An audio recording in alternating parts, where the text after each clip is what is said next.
কারণ বাবা তো মুসলমান ছিল। আর আল্লাহ তাআলা জান্নাতটা বানাইছেন মুসলমানদের জন্য। কাদের জন্য বলেন?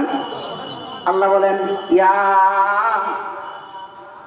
আইয়ুহাল্লাযীনা আমানুত্তাকুল্লাহ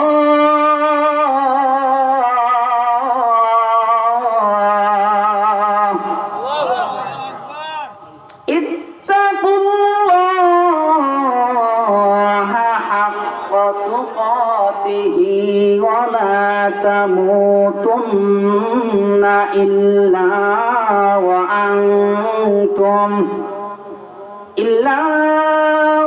আনতুম মুসলিমুন।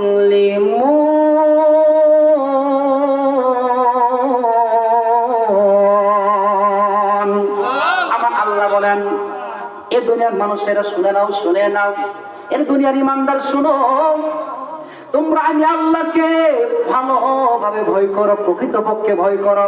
এ ভাই আমরা শুধু মুখে মুখে বলি ভয় করি, কিন্তু নামাজ পড়ি না। মুখে মুখে ভয় করি, জানি আমার আল্লাহকে মানি। আমার আল্লাহ এই জন্য বলেছেন হাক্কা তুকাতিহি, তোমরা প্রকৃতপক্ষে ভয় করো।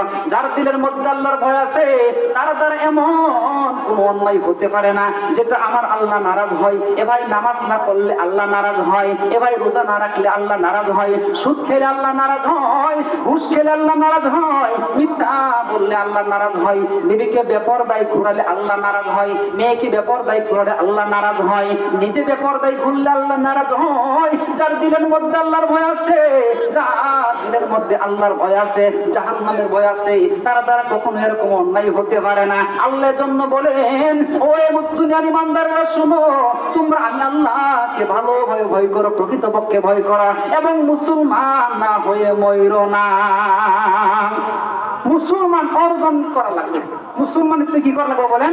অর্জন করা লাগবে। ভাইরে আজকে মসজিদের ইমাম সাহেব যদি আপনাকে বলে, এরে ভাই আপনি যে মুসলমান, নবীজির হাদিস শরীফের মধ্যে নবীজি বলেন, বাইনাল আবদি ওয়া বাইনাল কুফরি তারাকাস সালাহ। এই দুনিয়ার জমিনে মুসলমান এবং হিন্দুর মধ্যে পার্থক্য কি? মুসলমান এবং হিন্দুর মধ্যে পার্থক্য হলো নামাজ। কি বলেন? মুসলমান আর হিন্দুর মধ্যে পার্থক্য হলো নামাজ। অথচ এই নামাজ আমরা কতজন পড়ি না। অথচ ইসলাম এত সহজে আমাদের কাছে আসে নাই। আল্লাহ নবীর একজন সাহাবী হযরত আলী কাররামাল্লাহু ওয়াজহাহু, আপনারা জানেন, 4 জন